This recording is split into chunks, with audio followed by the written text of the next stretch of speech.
우리말에 그 사람 참 속도 없다 이런 말을 쓰지 않습니까? 그러니까 사람이 한없이 인품이 너그럽고 관용적이고 오래 참고 포용적인 그런 사람을 향해서 그 사람은 속도 없다 이런 말을 쓰는 거죠. 여러분, 우리가 구약 성경을 읽어가면은, 특별히 하나님의 이 선지서들을 읽어가면은 이 속에서 우리에게 계시되어지는 하나님의 성품이 마치 사람이 속이 없는 사람처럼 하나님이 속도 없는 하나님이라는 것을 우리가 느낄 수가 있습니다. 여러분, 이스라엘 백성들은 지금 이 예레미야서 안에서 이미 그들이 1000년 가까이 긴 세월 동안에 하나님이 선지자를 보내지 않은 시대가 없었습니다. 계속 선지자를 보내셨음에도 불구하고 그들이 폐역하여서 우상을 숭배하고 이웃을 속이고 죄를 계속 지었던 거죠. 그래서 그들이 약 1000년 동안의 가나안 땅에서 그렇게 폐역한 삶에도 불구하고 하나님은 선지자를 보내지 않은 적이 없습니다. 심지어 북이스라엘은 망하기 직전까지 호세아를 보내셨고, 이 남유다는 예레미야가 망해서 포로로 끌려가는 현장까지 지켜보면서 이 역사를 기술하게 하셨으니 하나님은 정말로 속이 없는 하나님이다, 그렇게 불러도 과언이 아닐 정도입니다. 그래서 이 선지서에 특별히 보면은 이 예레미야서 안에서도 더 이상 너희들이 내 말을 순종하지 않으면 내가 파멸을 시키고 멸망을 시키겠다, 이 한 말씀만 하셔도 되는 거예요. 그런데 무려 1장부터 25장까지 이 방대한 예레미야의 거의 절반을 하나님이 12번의 설교를 통해서 계속적으로 수십 번을 경고하고 수십 번을 말씀하는 거예요. 지금이라도 돌아와라, 그러면서 또 너희들을 완전히 멸망시킨다. 여러분, 하나님의 마음은 다른 것이 아니에요.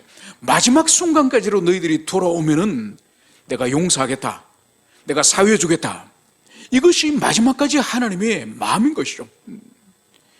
그래서 오늘 우리가 본문으로 이제 들어가면은, 오늘 주님께서는 이제 이스라엘 백성들에게 이렇게 말씀을 하십니다. 그러므로 만군의 여호와께서 이와 같이 말씀하시되, 보라, 내가 내 딸 백성을 어떻게 처치할꼬.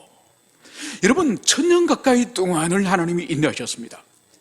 그렇게 패역한 죄를 짓고 심지어 하나님을 제사하는 아침 저녁으로 번제를 올려드리도록 성전을 하나님께서 예루살렘에 세우지 않으셨습니까? 그 성전 마당에 바알과 아세라 신상을 세웠다니까요. 그 성전 안에 그 남창의 집을 성전 안에 세웠다니까요. 이런 이스라엘 향해서도 오늘 주님이 부르시는 호칭이 뭔가요? 내 딸 백성아. 여러분, 하나님의 성전 안에 우상을 세우고 성전 안에 우상을 숭배하는 그런 사람들, 그런 동성애를 할 수 있는 그런 더러운 집을 만드는 그 이스라엘 백성들 향해서도 주님께서는 마지막까지 내 딸 백성, 이런 호칭을 주님께서 부르는 것을 볼 수 있죠. 그러니까 주님은 정말 속이 없는 그런 하나님으로 우리에게 보여준다니까요. 그래서 주님이 도대체 이런 대책이 없는 이 내 딸 백성을 내가 어떻게 처치할꼬. 그러니까 주님께서 보십시오, 지금까지도 주님은 이들의 파멸이 목적이 아니라니까요. 멸망시키는 것이 목적이 아니라니까요. 여러분, 멸망시키면 진작에 모세 시대 때 멸망을 시키죠. 그들이 모압 평지에서 얼마나 엄청난 죄를 지었지 않습니까? 그때 진작에 진멸을 시키셔야죠. 그리고 또 주님은 용서하시고 또 여호수아를 통해서 가나안 땅으로 인도하시고, 그 일을 1000년 가까이 동안 지금 하나님은 반복을 하시면서 지금까지 용서해 오신 거죠. 그러면서 이 언약의 백성들을 하나님의 마음, 하나님의 계획은 무엇인지 이렇게 말씀하십니다. 내 백성을 어떻게 처치할꼬. 그들을 녹이고 연단하리라. 여러분, 우리 성경은, 한글 성경에서는 녹이고 연단한다는 것은 뭐 얼음을 녹이는지 뭐 아이스크림을 녹이는지 무슨 의미인지 잘 명확하지 않습니다. 그런데 히브리 성경을 보면은 이게 뭔가 하니까 불순물이 섞여 있는 철광석을 순수한 쇠만 이제 빼내는 이 재련의 과정을 말하는 거예요. 여러분, 그래서 이 산 속에 있는 이 철이라든지 또 금이라든지 은이라 순수한 금덩어리, 쇠덩어리 이런 거 없습니다. 다 거기에 납이나 구리나 다른 금속들이 다 함께 섞여 있는 거예요. 황금도 마찬가지죠. 황금도 은도 섞여 있고 거기 텅스텐도 섞여 있고 다 여러 가지 금속이 다 함께 섞여 있는 그런 광석으로 추출되는 거죠. 그래서 여기서 오늘 그들을 녹이고 연단한다는 이 말씀은 바로 이 용광로 속에 이 쇠가 들어있고 그리고 쇠와 함께 다른 잡스러운 금속이 있는 이 광석을 거기 집어넣는 거예요. 그리고 용광로에 뜨거운 풀무불로 가열을 하면은 다 녹을 거지 않습니까? 다 함께 섞여서 여러 가지 금속이 섞여 녹여 있는데 그것을 구체가 만약 칼을 만든다든지 낫을 만든다든지 쟁기를 만들면은 불순물이 같이 섞여 있는 이런 기구는 딱 충격을 받으면 딱 부러져 버립니다. 그래서 쟁기가 돌멩이에 딱 걸린다든지 전쟁터 나가서 이 칼을 가지고 적군과 싸우는데 부딪히면 칼이 댕강 부러지는 거예요. 그런 칼이 설 수 있습니까? 그런 쟁기가 설 수 있습니까? 안 되죠. 그래서 불순물을 다 제거하고 이 강철만 추출해가 그걸 가지고 연장을 만들고 무기를 만들어야 전쟁에 싸워서 이길 수 있는 거죠. 그래서 용광로에 불을 지펴가지고 이 쇠와 다른 금속의 이 녹는 이 온도가 다르지 않습니까? 그 차이를 통해 가지고 불태울 것은 불태워버리고 또 아니면은 분리시켜서 그것을 빼내 가지고 순수한 철을 만드는 거죠. 바로 이것은 이스라엘 백성들이 1000년 동안 그 땅에서 살면서 하나님이 진작에 그 땅에 있는 그 원주민들을 쫓아보내라고 말씀했지 않습니까? 결국은 남겨둔 그들에게 이들이 영향을 받아가지고 우상을 숭배하고 온갖 더러운 관습과 더러운 죄를 그들이 저지르지 않았습니까? 그래서 이 하나님의 언약 백성 속에 순수한 여호와 신앙, 하나님을 경외하고 자신의 동족 이웃을 사랑하는 그 신앙이 아니라 오만 더러운 죄된 삶들이 이들의 인격과 민족성 가운데에 스며들어가 있는 거죠. 그래서 주님은 마치 용광로 속에 철과 함께 불순물이 있는 것을 불태우든지 제거하든지 해서 순수한 철을 만드는 것처럼 바로 여호와 하나님의 이 순수한 언약 백성, 이 백성을 만들 것을 오늘 여기서 녹이고 연단하리라. 마치 이 쇠를 재련하듯이 이스라엘 백성들을 오늘 혹독한 바벨론 포로 생활을 통해서 이들을 다시 고쳐 서시겠다, 이 말씀을 하고 있는 것을 우리가 볼 수 있습니다. 여러분, 그래서 이스라엘 백성들 향한 하나님의 뜻은 절대로 망하는 것이 아니에요. 멸망으로서 그것으로 끝나는 것이 아니에요. 고치는 것이 주님의 목적이고 순결하게 하는 것이 목적이고 언약 백성에 합당한 경건을 소유하도록 하는 것이 하나님의 이 징계의 목적이라는 이것을 우리가 가슴 깊이 새겨야 될 것입니다. 그러면서 8절에 이제 이들의 죄상을 여기서 말씀하고 있습니다. 그들의 혀는 죽이는 화살이라 거짓을 말하며 입으로는 그 이웃에게 평안을 말하나 마음으로는 해를 꾸미는도다. 여러분, 이 9장에서는 특별히 이 예레미야 9장에서는 이스라엘 백성들의 죄상들 가운데에 입으로 짓는 죄에 대해서 이 예레미야 9장에서는 쭉 기술을 합니다. 그래서 이 9장 우리가 월요일날 묵상했던 데 보면은 이 입을 활이 쏘듯이 우리 입과 혀에서 이 독한 말을 쏘는 그것을 비유로 말씀하고 있습니다. 그래서 오늘 보십시오. 그들의 혀는 죽이는 화살이라.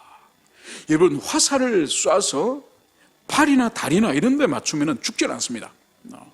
그런데 심장에 펌프질을 하고 있는 그 심장에 이 화살이 딱 꽂히면 바로 죽습니다. 그래서 오늘 이 하나님 백성의 이 혀가 하나님께서는 뭐라고 말씀하시죠? 죽이는 화살이라. 여러분, 이 혀가 이 죽이는 화살이라는 의미는 뭔가 하니까 여러분, 우리 이 혀가 사람을 보통 두 종류로 죽일 수 있습니다.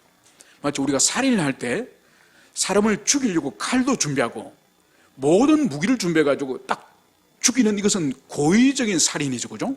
고의적인 살인입니다. 근데 육교에서 소주병을 몇 개를 들고 지나가는 차에게 던지는 거야. 막 100km 이렇게 막 달리는. 그래, 맞았어. 뭐 교통사고 나서 죽든지 말든지 그러면 하나씩 이제 툭툭 던지는 거야. 다행히 땅바닥에 깨져가지고 다치는 사람이 없으면 괜찮지만은 아무 생각 없이 뭐 죽든지 말든지 이렇게 던졌는데 운전석에 탁 맞아서, 그래야 전복에 사람이 죽어서. 이건 물론 과실이죠. 죽이려고 한 의도는 없죠. 그냥 아무 생각 없이 육교 위에서 툭툭 던진 거죠. 여러분, 사람을 죽이는 것도 고의적으로 죽일 수도 있지만은 과실로도 사람을 죽입니다. 여러분, 활도 마찬가지예요.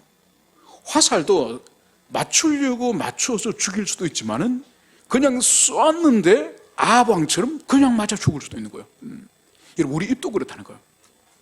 여러분, 우리 입도 어떤 사람을 아주 그 사람의 자존심을 짓밟으려고 마음의 준비를 해가지고 출근해가지고 직장의 동료들에게 회의 때 탁 화를 쏘듯이 딱 그 동료를 맞춰가지고 그렇게 죽일 수도 있습니다. 그런데 이 평소 입에 이 말 조심이 없는, 이 주의 깊이 없는 사람, 이런 사람들이 막 떠벌리지 않습니까? 막 이야기하다 보면 어느 사람에 팍 꽂혀서 그 사람을 죽이는 거죠. 오늘 하나님께서는 이스라엘 백성들의 혀가 바로 사람을 죽이는 화살이다. 그러니까 입을 통해서, 입을 하나님이 지으신 것은 하나님 아버지께 찬송하며, 그리고 하나님께 기도하며, 그리고 우리의 이웃과 지체들을 살리는 그런 입이 되도록 주님께서는 우리 입을 지으셨는데, 바로 죽이는 화살이 되는 이런 입이 되었음을 오늘 여기서 성경은 말씀하고 있습니다. 그래서 이 거짓을 말하며, 이 거짓을 통해서 이 속이는 거. 여러분, 이 속이는 것은 이 성경의 역사 속에 제일 먼저 에덴에서 뱀이 사람으로 속였습니다. 뱀이 에덴에서 우리 인류를 속인 거예요. 그래서 사탄의 다른 별명이 속이는 자, 거짓의 아비, 이게 사탄의 별명이에요, 별명. 여러분, 그렇기 때문에 하나님의 백성은 하나님이 진리의 영이신 것처럼 우리는 그분의 자녀이기 때문에 우리는 진실해야 됩니다. 하나님이 진실하신 분이고 진리 자체신데 왜 우리가 거짓을 말하고 속이는 입과 혀가 되어서는 절대로 안 되는 거죠. 그런데 오늘 이 하나님의 백성이 오늘 어떻게 되었다고요? 거짓을 말하며, 그리고 이웃을 평화를 입으로는 말하지만은, 입에서는 평화를 말하지만은 마음으로는 어떻게 한다고요? 해를 꾸미는도다. 여러분, 이 거짓과 속이는 이것은 여러분 역사 속에서 많은 그런 실패들과 어려움이 있었지만은 특별히 우리 국민과 우리 민족은 정말 이 부분에 깨어 있어야 됩니다. 그러니까 우리 민족은 이 거짓말에 아주 친화적이에요, 친화적. 그리고 거짓말은 사실 죄고 부끄러운 일이고, 이것은 우리가 실수로 했더라도 회개하고 고쳐야 될 문제인데, 우리 민족성은, 우리 국민성은 이 거짓말을 자랑하는 국민들이에요. 그래서 하멜의 표류기에서 기록됐다고 말씀드렸지 않습니까? 표류기에 보면 조선 사람들은 자기들끼리 모여서 거짓말해서 다른 사람을 속여먹은 일을 자랑을 하더라.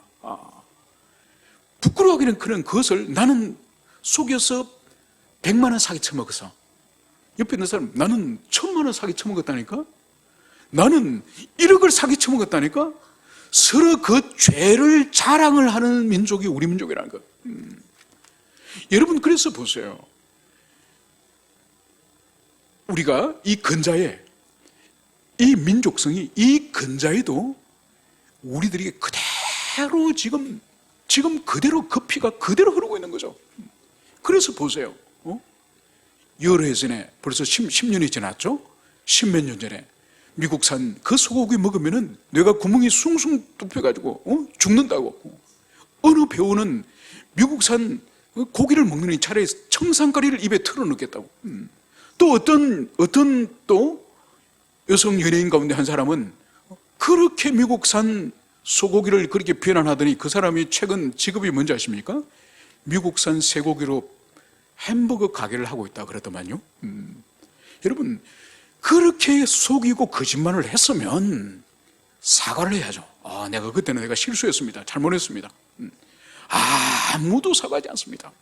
여러분, 사드 사건 보십시오. 6년 전에 이 성주 있는 그 사드 레이더에서 그 전자파가 나오면은 참외가 다 튀겨 죽는다. 다 죽는다. 여러분, 그 후에 참외밭이 대박을 내가지고 그 사드 기지가 생기고 나서 이 성주 사람들이 참외로 얼마나 돈을 더 많이 버는지 몰랍니다. 여러분, 우리 국민들과 민족들의 문제는 뭔가 하니까 너무나도 잘 속는다는 것이고, 이 잘 속는 것을 이용해가지고 계속적으로 속인다는 거예요. 이것이 반복된다는 거예요. 여러분, 그래서 보세요. 우리 국민들이 지금 전 세계적으로 여러분 IQ가 전 세계 220개의 국가 중에서 1, 2등이에요. 그리고 이 고등학력으로서 랭킹을 하면은 세계 1등이요. 대학 졸업자가요. 전 세계에서 가장 많은 그런 국가예요. 그런데도 보세요. 무엇이 참인지, 무엇이 거짓인지, 무엇이 옳은 것인지, 무엇이 옳지 않은 것인지 분별의 능력이 현저하게 떨어지는 거예요. 여러분, 이것은 정말로 부끄러운 일이고 정말로 큰 일이라는 것을, 그것을 여러분들이 가슴에 새기시길 바랍니다. 그러면서 이제 주님께서는 9절에서 내가 이 일들로 말미암아 그들에게 벌하지 아니하겠으며 내 마음이 이런 나라에 보복하지 않겠느냐, 여호와의 말씀이라. 여러분, 바로 동족들끼리 거짓을 말하고 동족들끼리 속이고 동족들끼리 혀를 통해서 독화살을 날리듯이 형제를 죽이는 이러한 민족에 대해서 오늘 주님은 뭘 하신다고요? 내가 벌하지 않겠느냐, 이런 나라에 내가 보복하지 않겠느냐. 여러분, 주님은 이것을 말씀하고 있는 것을 볼 수 있습니다. 여러분, 여기서 우리가 주의해야 될 것은 하나님과 이스라엘 백성은 언약 관계예요. 여러분, 이것은 이 지상의 어떤 민족과도 하나님이 언약을 맺지 않으시고 오직 이스라엘과만 맺으셨기 때문에 언약을 체결하고 언약 백성에 합당한 삶에 대해서 규범을 주님 주셨습니다. 언약 백성은 반드시 이렇게 살아야 되고 이렇게는 절대로 살면 안 되고, 그것이 뭐죠? 율법이에요.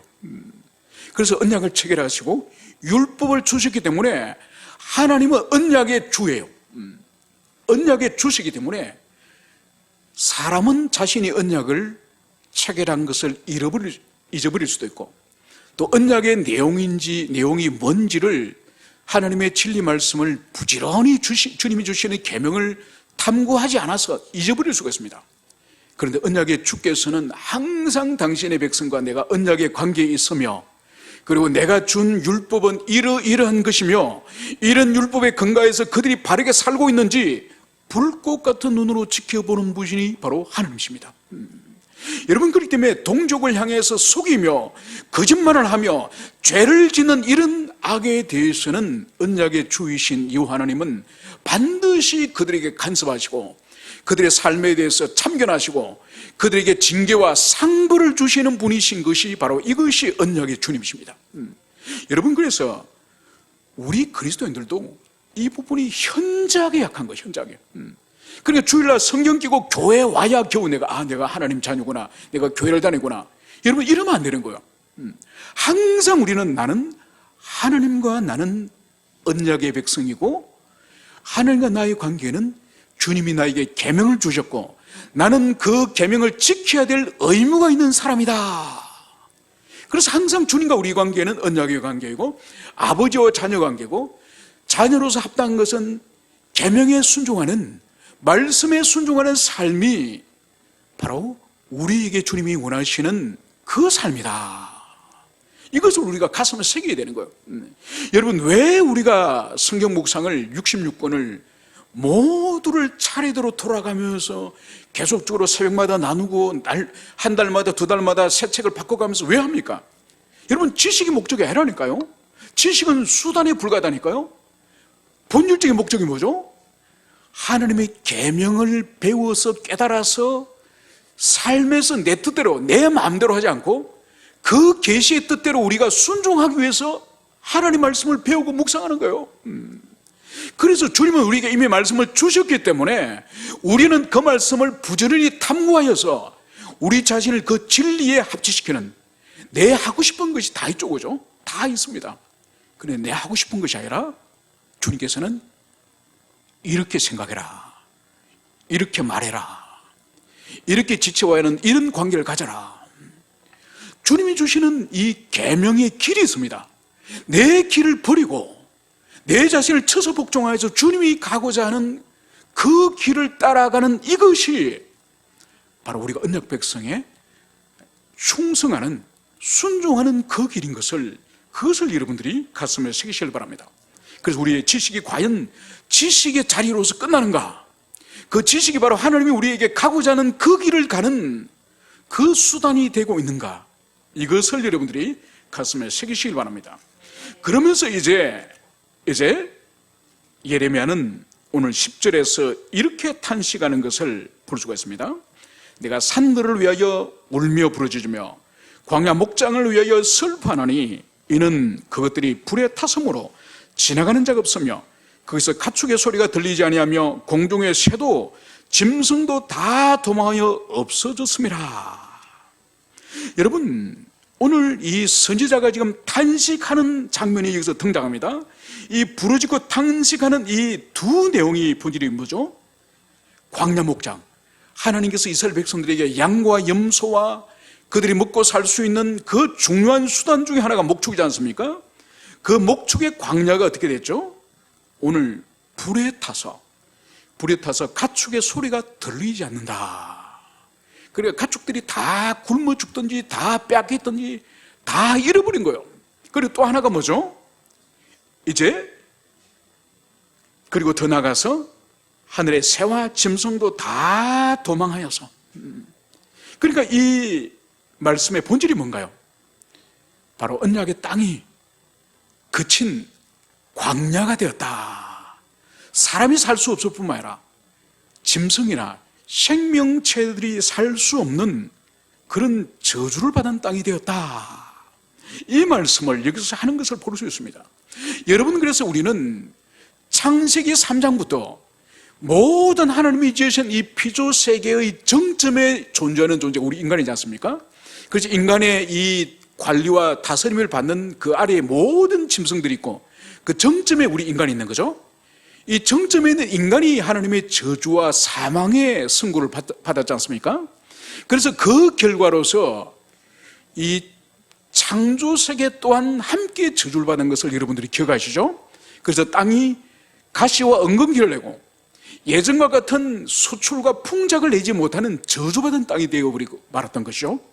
그래서 여러분, 이것을 바울 사도는 로마서 8장에서 그대로 이 만물의 신음을, 만물의 신음과 고통을 그대로 기술하지 않습니까?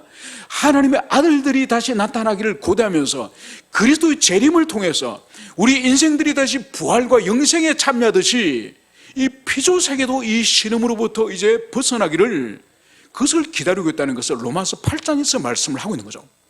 여러분, 그래서 하나님으로부터 저주를 받은 백성들이 살아가는 그 땅은 바로 사람들뿐만 아니라 그 땅의 모든 생명체들이 함께 저주를 받는 것임을, 이것을 우리가 이 일반 은총의 영역, 이 보편 은총의 영역 안에서도 이것을 확인을 할 수 있다니까요. 여러분, 그래서 보세요.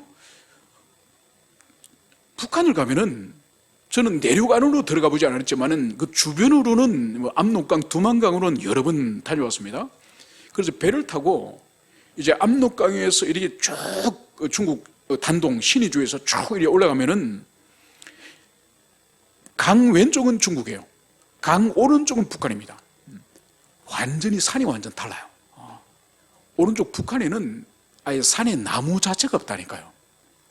그리고 완전히 이 산이 그 고도가 한 70도, 그리고 90도 이렇다고 한다면 70도 한 이 정도 되지 않습니까?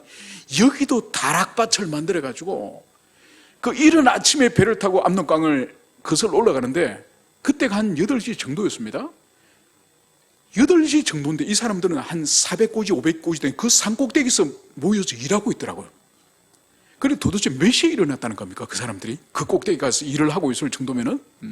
그런데요, 북한의 이 사나이는 나무를 볼 수가 없습니다. 저는 처음에 이렇게 생각했습니다.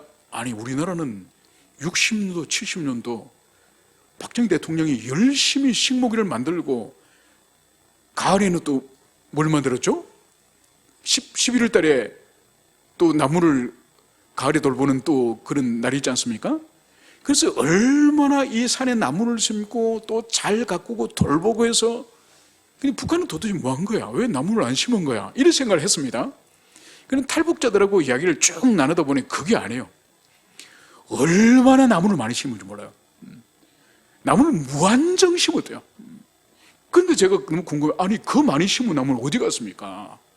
웃으면서 한다는 이야기가,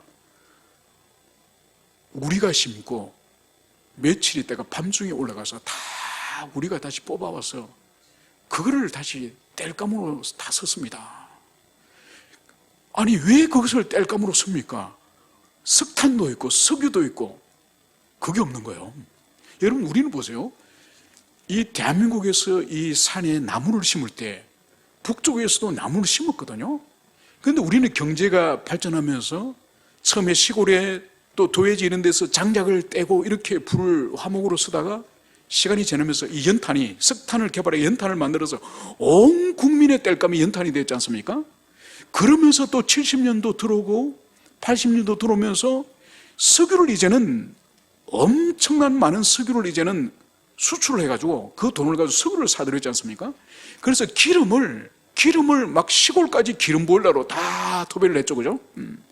그러다 좀 있다가 뭐가 생겼습니까?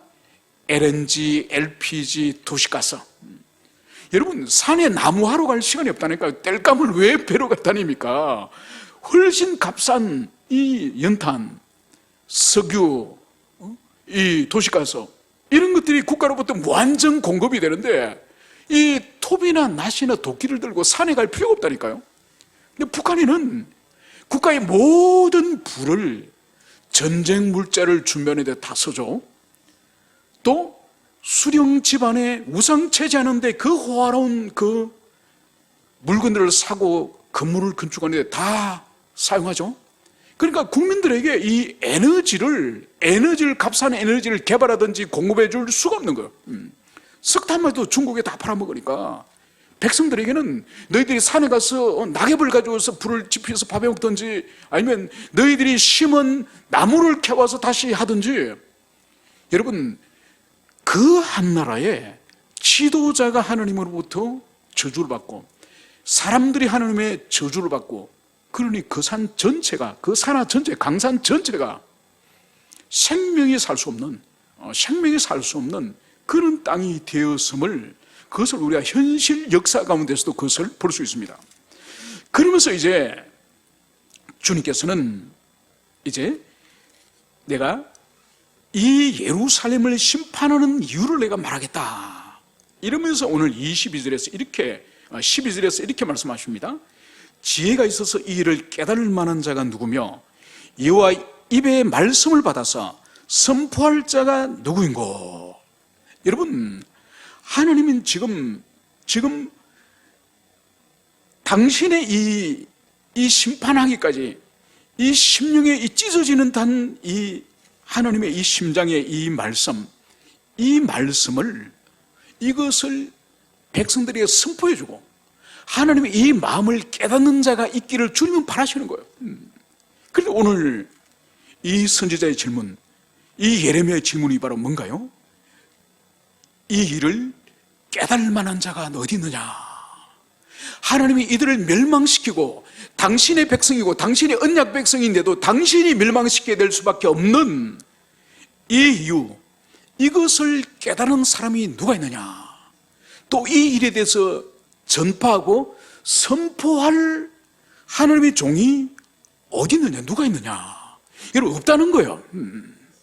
하나님이 이 언약의 백성을 멸망할 수밖에 없는 이 가슴 아픈 사연, 그리고 이 사연을 백성들에게 대언할 수 있는 선지자, 이런 사람이 지금 이 예루살렘에 없다는 거예요.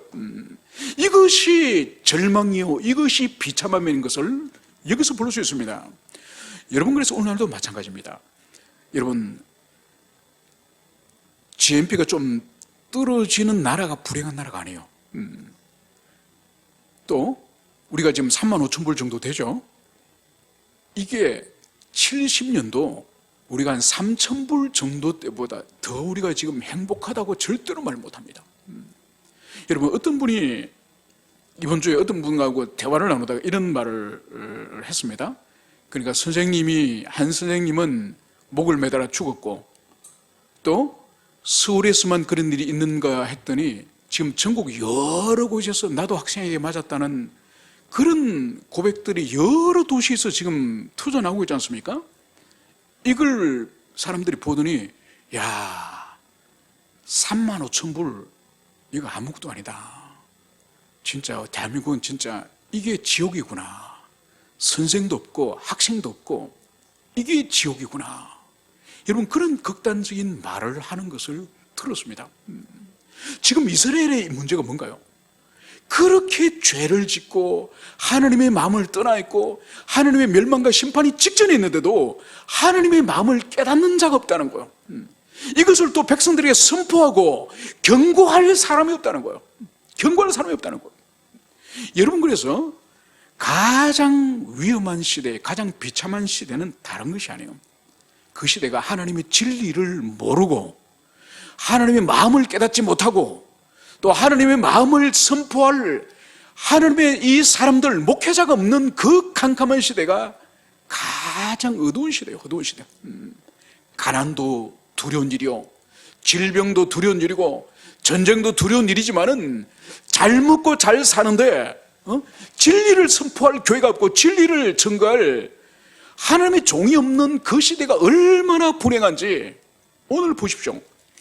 오늘 이를 깨달을 만한 자가 누구며 여호와 입의 말씀을 받아서 선포할 자가 누구입니까? 없다는 거예요. 여러분, 없기 때문에 멸망을 받는 거예요.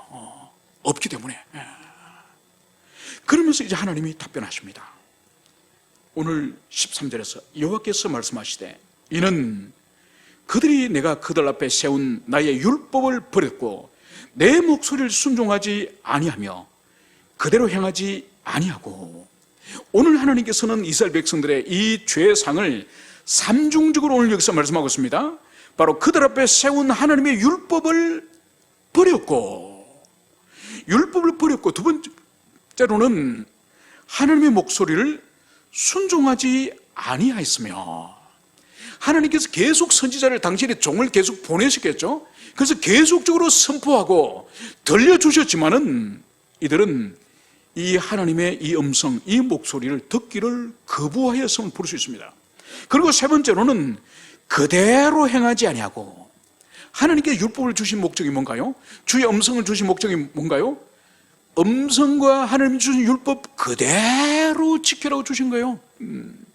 여러분, 하나님의 말씀은 우리에게 참고하라고 주신 것이 아니에요.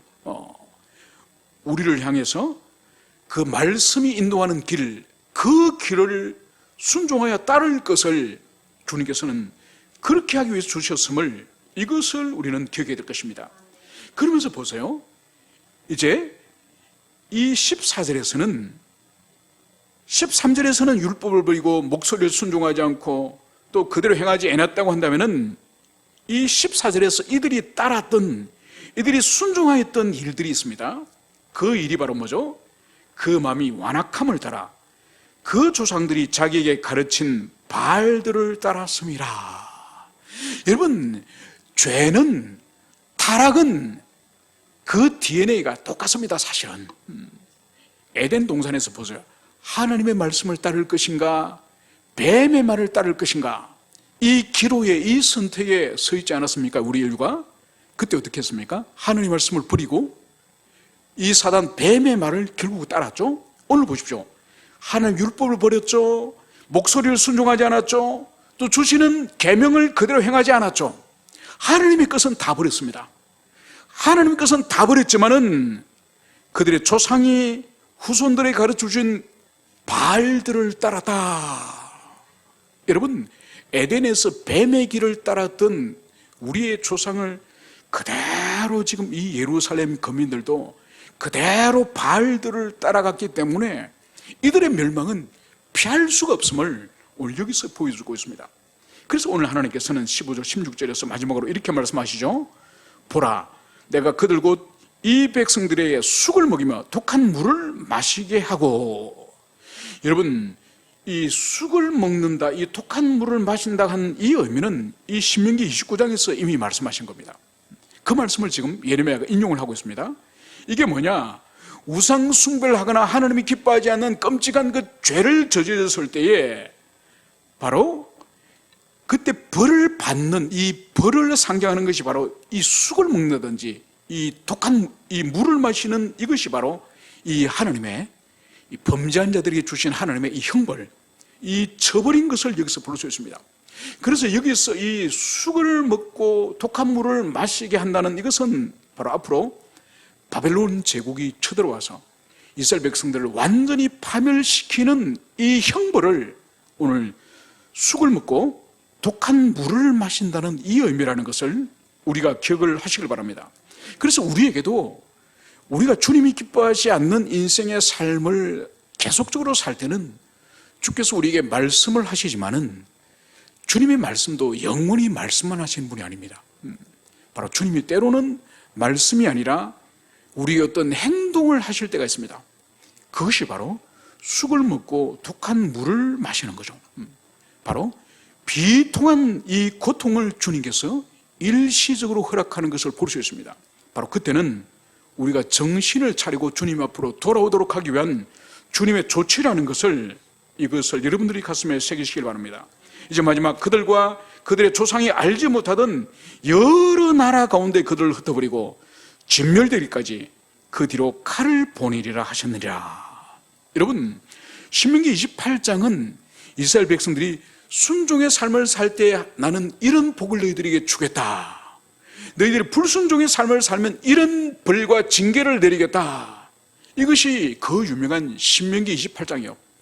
그 신명기 28장은 우리가 여러 번 읽고 시간이 되면 반복적으로 읽어볼 필요가 있는 것이 바로 신명기 28장이요. 그 신명기 28장은 이스라엘 백성들의 역사를 관통하는 하나님의 의지가 이 신명기 28장에 있고, 구약의 이스라엘 백성들만 그렇게 간섭하는 것이 아니라 오늘날 우리에게도 신명기 28장은 적용됩니다. 우리가 순종의 삶을 잘 살 때는 주님이 도우심과 은혜를 베풀으시는가 하면은, 우리가 불순종의 삶을 살 때는 우리 가는 길을 주님이 막으시죠. 막으시다가 막아도 안 될 경우 어떡하죠? 다리뭉덩이를 부러뜨리는 것처럼 큰 환란을 만나게 하는 거죠. 그게 바로 좀 전에 말씀드렸던 쑥을 먹는 것과 독한 물을 마시는 것이 바로 그런 일인 것을 볼 수 있습니다. 그래서 그 마지막 징계가 바로 뭐냐? 이스라엘 백성들을 모든 열방으로 다 포로로 끌려가도록 흩어버리는, 이것이 하나님의 마지막의 이 징계의 마지막 최고의 단계라는 것을 볼 수 있습니다. 오늘 거기다가 또 하나가 뭐겠느냐? 바로 포로로 끌려가더라도 그 포로 생활 또한 안전하게 할 수 없다는 것. 바로 그들이 진멸되기까지 이 포로로 끌려간 그들에게 칼을 보내시겠다는 거야. 칼을 보내서 그들이 언제 죽을지 모르는 운명 속에 떨어지도록 하겠다. 여러분, 그러니까 지금 하나님의 이 마음속에 있는 이 심판의 의지, 이 징계 의지는 얼마나 무서운지 모릅니다. 그럼에도 불구하고 이 징계 의지는 우리가 오늘 처음 나눴던 7절, 바로 내 백성을 이제 녹이고 연단하리라. 결코 망하게 하는 것이 목적이에요. 녹이고 연단해서 순수한 이 금속을 만들어내는 것처럼 이스라엘 백성들을 다시 순수한 백성으로 내가 회복시키겠다. 어떤 징계와 형벌을 그들이 받더라도, 여러분, 오늘날도 하나님의 관심은 다른 것이 아니에요. 우리에게 어떤 고난과 환난을 허락해 주시더라도 그 자체가 주님 목적이 아니에요. 우리가 순수한 자녀가 되기를, 정결하고 깨끗한 자녀가 되는 것이 하나님의 소원이에요. 그래서 우리에게 어떠한 곤란과 위기와 힘든 인생의 무거운 짐들을 질 때마다, 하나님께서 나를 지금 깨끗하게 만들고 계시는구나, 나를 순수한 영혼으로 만드시는구나, 하나님의 사랑받는 그런 자녀로 만드시는구나. 이런 믿음이 우리 모두에 있기를 축원합니다. 함께 우리 기도하시겠습니다.